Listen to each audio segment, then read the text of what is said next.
What's wrong? Are you all right, Catherine? There's something scary over there. There's no one here. Go back to sleep.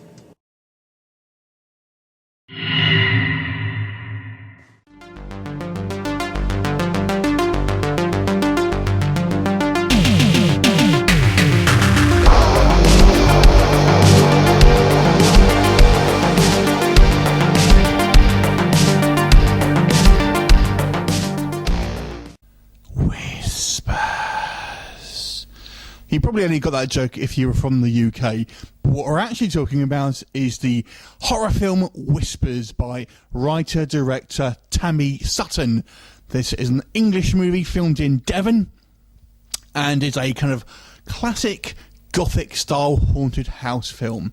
The story focuses on a couple struggling with the death of their child, moving out to a kind of a large country mansion and being seemingly plagued by strange noises, ghostly spectres and things that go bump in the night. So what do we think about Whispers? So this is a lower budget film, and as with most lower budget films, you have to make certain concessions for effects and things like that. So let's talk about what I liked and what I didn't like about Whispers. So we'll talk over the positives first of all. I think the first thing that I think people will notice about this film is the scenery and the kind of the location shooting, because that is a certain part of England which is absolutely stunning. So some of the actual locations and the scenery, the kind of the buildings, the architecture looks absolutely scrumptious on film. So it's a lovely film to look at for those type of things. And also, I would say I quite like some of the camera work here as well. I thought the camera work and on the technical side, things like lighting are all pretty good. And the effects, although clearly on the cheaper side, I thought they did a pretty decent enough job here with some of the effects. On the negative side, sadly, this film is amateur in other areas as well, which sometimes I'm a bit less forgiving on. The main thing for me is going to be the acting here. The acting here is, sadly, a little bit lacking. It all seems very kind of stilted and wooden. The kind of the line delivery sounds very kind of weak and kind of sure by some of the actors. They don't sound very confident in the way they are kind of delivering lines. Also, some of the way the actual characters are written as well is absolutely horrible. We have this kind of female doctor that we keep seeing in flashbacks, and she's the most useless doctor you've ever seen, and I can't believe these people are. She just sat there not saying anything, and I bet she goes, "That'll be £200, please." Useless. The film also makes some confusing decisions. We have a prologue, kind of set 20 years in the past, and we see this kind of little girl pick up a doll, but she's with two different families. I didn't understand who are these people. I'm assuming one of them is clearly the mother, but who's this other blonde lady? So that didn't make sense to me. And the casting for that one, also considering it's meant to be 20 years ago, this was made in 2015.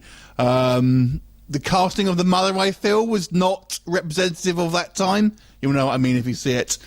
So I have some issues in regards to that. Now, I've mentioned, obviously, the kind of the scenery and stuff like that. It does languish a little bit too much time, I feel, on certain scenes. It's almost like it feels like they've got this big house where they kind of are filming it. And it almost seems like they've kind of built a story to fit around this big house, because they spend so much time just kind of like, oh, check out this amazing house and all this kind of features it's got, blah, blah, blah, blah. So it just seems that they've got this big house that they've used, and kind of just the camera just seems to want to focus on the damn house all the time. The pace of this film is quite slow. Now, that can be a good thing sometimes. Like if you like a slow burn movie, obviously that certainly has its audience, and it does set up for that. It is a kind of more of your sort of classic sort of Gothic style sort of horror movie. Well, it's not really, I wouldn't really even class it as a horror film. It does have a couple of reasonable jump scares here and there.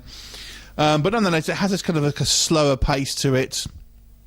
Which I feel sometimes can be good, like I said, but there are occasions in this movie, for example, where it just simply takes too long to get out to the next scene. And there's a scene, for example, where this woman's running a bath, and it almost seems like it's done in real time. It just seems to take forever. So I've got to say, I feel this film is kind of let down quite a lot in some areas. And there's some things like, I've mentioned some of the technical stuff I liked. Some of the sound effects here weren't particularly good. There's some sound effects that have clearly been ADR'd, like this creaking gate, for example, and a whistle kettle when it's not actually a whistle kettle. Stuff like that that have been clearly added in post. And I think some of the dialogue as well is kind of ADR'd and sounds very ADR'd as well in certain scenes anyway. So overall, it was... there's some technical aspects I liked about this film, and I think that, for example, visually is okay. And I can, like I said, I can forgive some of the kind of the cheaper style effects. There was a couple of decent ones. There were some reasonable makeup effects, but overall, the pace of this story and the kind of the unengaging acting was my biggest gripe. And I've had a look at other reviews; it's got good reviews from everything else that I've seen, and I don't really know where that's come from. I can't see how a critic can praise this acting, to be quite honest. But there you go. So overall, I'm going to give this a 4 out of 10. Have you seen it? What did you think of it? Leave me a comment, and I'll look forward to seeing you next time. Bye for now.